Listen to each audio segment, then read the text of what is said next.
Hey, what's up guys? My name is Mir, and in this video I want to talk to you about how I made over $3,000 from this 2012 Honda Accord that I flipped.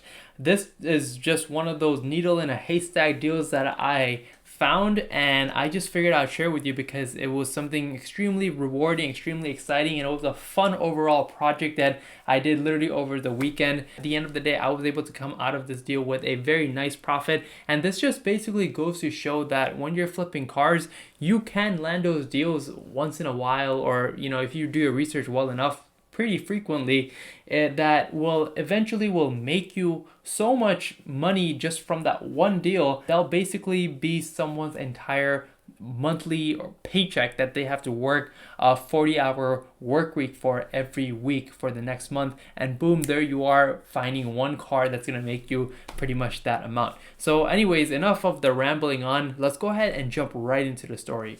So this right here is a 2012 Honda Accord that I found on Facebook Marketplace. It was listed for only $2,900, which was kind of suspicious. I thought it was a scam at first, but then I ended up messaging the guy anyway to see what was the story behind the car. The person who was selling it, he bought it also rebuilt from his mechanic with 13,000 miles on it back in 2013. Mind you, this is a 2012 car, so he drove it for about 8 years. He put close to 100,000, or I would say over 100,000 miles on this car. But the issue is the damage that was shown in the pictures. Basically, the front bumper and the headlights were cracked, and it was missing a rear bumper. So for that reason, he said he was involved in a hit and run, and since the car is salvaged, the insurance, or I would say since the car is rebuilt, the insurance is not giving him any money for it, so it's not worth him paying a body shop $1,500, $2,000 or whatever to fix any of those damages for him. He said he had his fair share of use of that car, drove it 100,000 miles. Now he's ready to move on to a new car. The car is absolutely reliable. There were no mechanical issues whatsoever with the car. All the car needed was the cosmetics, which was the front bumper, the headlight, and the rear bumper, and maybe some brackets, little things here and there, but that was about it. I went down, checked out the car, and it was exactly what it said it was. It drove perfectly fine. It had no issues or whatsoever, mechanically speaking, but again, it was the cosmetic damages. So we went back and forth. I ended up offering him $1,500 on the spot. Again, didn't agree.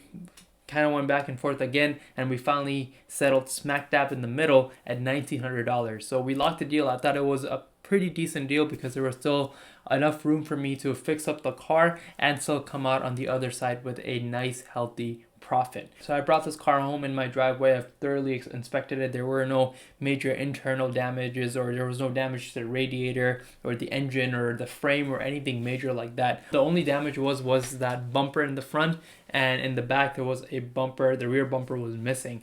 I think if you look in the back of the bumper, that's where it was hit prior, where it went from salvage to rebuilt title. You can see there's some welding on the frame. That's why it's all black. But other than that, the car was hit from the back even prior to the car being a salvage title. So that didn't really have much of an effect on either the suspension, the engine, transmission, any of those major components that could cause you or whoever you're selling to a major problem in the long run. So I ordered the paint, both bumpers, the fender, and the headlight. In total, that came out to be about $230. I posted a repair video of the car on TikTok, and everybody was so surprised how crazy cheap those parts were. They're like, where are you getting a $55 headlight from? Where are you getting a $35 fender from? Well, to give you guys the straight up answer for that is that I usually always get these parts aftermarket just to be cost effective. So they're not original OEM parts. They're aftermarket parts. They look and fit exactly the same. So why waste my extra money on it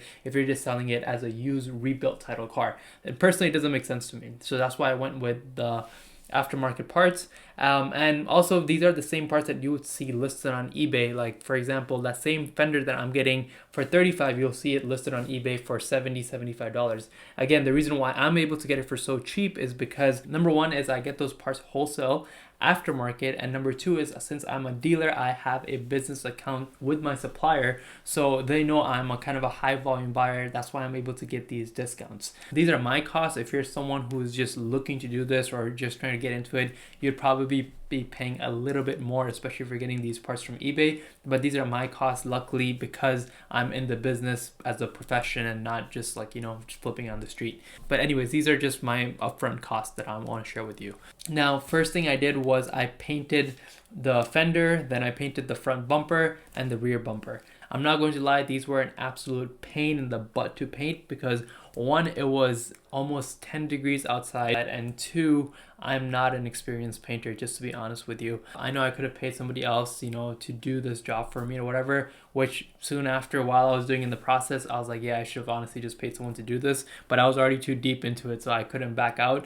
But also, I personally enjoy painting and getting my hands on and getting that time with the spray gun and everything so I can learn it on my own, because working on cars is something I also genuinely enjoy. So all of those panels took me a total of about like 3-4 hours to do, including the clear coat, the wait times in between, all that stuff. So basically, I dedicated an entire day just to paint all those parts and make sure everything is on right. And then I let it dry overnight. Anyways, all the painting was done. It took me a full day basically to do so. Now the next day, it was time to rip everything apart. We took off the fender, we took off the bumper, we took off the headlight, and this was oddly satisfying to do because it was just almost like you're kind of removing all the pieces that are broken and you just had one nice clean frame to work with. After that, it was just as simple as putting everything back on, aligning it, make sure there were no gaps, panel gaps in between, make sure that all the parts fit correctly without any errors. And yeah, so we put on the fender, we put on the headlight, we put on the front bumper, and then I put on the rear bumper, and the car was ready. The only thing the car needed mechanically was an oil change. On my drive back home, the maintenance wrench came on the dash, so I figured I'd just give it an oil change. It was very simple. Open the drain plug, changed the oil filter on it, gave it a full Mobil 1 synthetic oil change to make sure that the engine is running nice and healthy. And then also the owner who I'm selling it to is not going to have any sort of maintenance issues to worry about in the near future.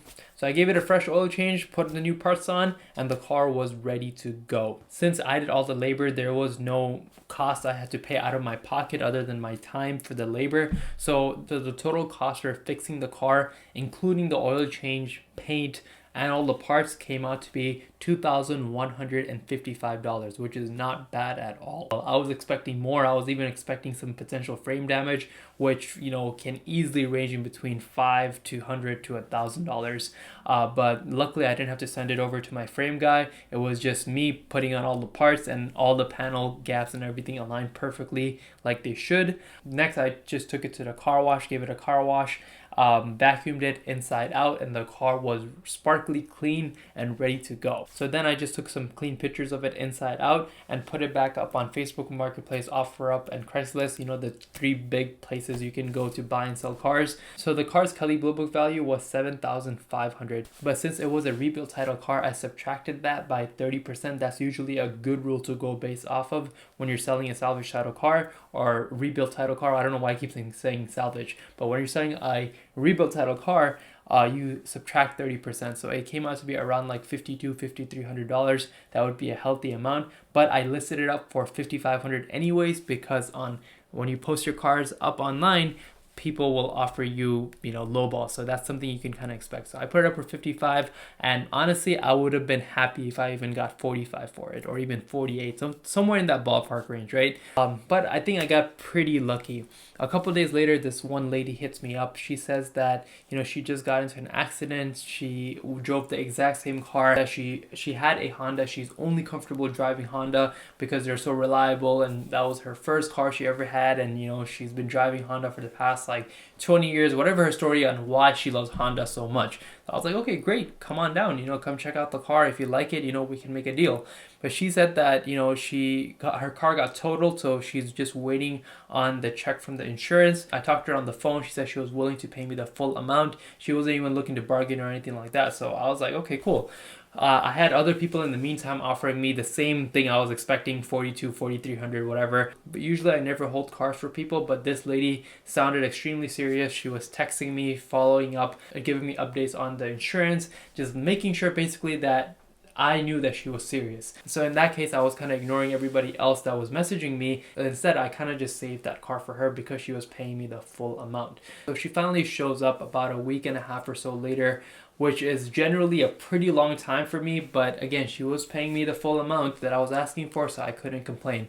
She fell absolutely in love with the car. It was just like her old car. It drove perfectly fine. There was no suspension issues. There was no alignment issues. None of the stuff that you would usually expect from an accidented car. Obviously, it had some, paint matching issues and, some cosmetic imperfections, some things here and there that you would expect from a car that's been in an accident before, but she didn't care because she was getting a great deal for a car that was a 2012 with only 112,000 miles on it, and she was extremely happy with it. She even ended up getting a pre-purchase inspection done from Firestone, so everything was good to go. She was happy, I was happy. She hands me my $5,500 that I had the car listed for. She cashed the check, so she brought me the cash in hand, which I absolutely love. I hate it when people offer me, Venmo, Quick Pay, cash, cashier's checks, because those things usually end up dragging.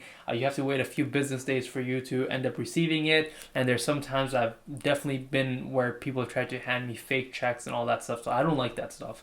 I always like it when people bring me cash because I can hand them the title, they give me the cash, transaction done. There's nothing else that needs to be, I need to wait around for, or, I need to be, kind of nervous that the check bounces or anything like that. So she handed me the cash, I was happy, she was happy, and boom, that was my flip. So if we subtract $2,165, which was the total cost for me to repair the car, including the oil change, the parts, paint, labor, all that stuff. Labor was my time, so let's not count that.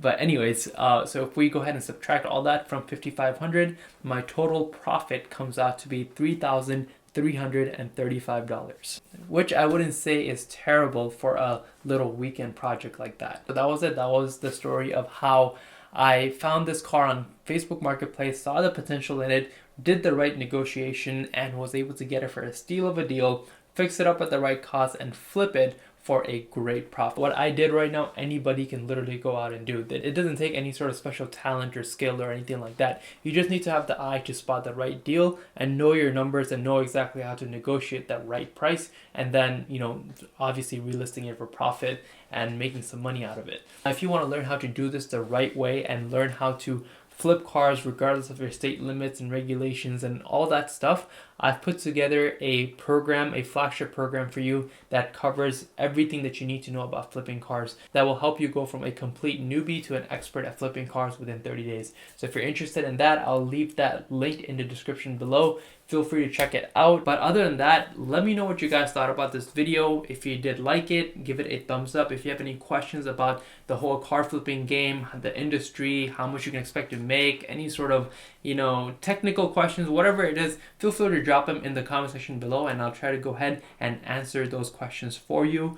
Other than that, I'm going to be making more videos on this channel. I'll try to do at least 2-3 videos per week. So make sure you are subscribed and you hit that notification bell so you don't miss any future videos. It's going to be tons of value, tons of information that you will need to know, or that you will love to know if you're into this whole flipping cars thing and you want to make money doing so. If you do like this kind of content, make sure you hit that subscribe button and hit that bell. Until then, I'll see you guys in the next one.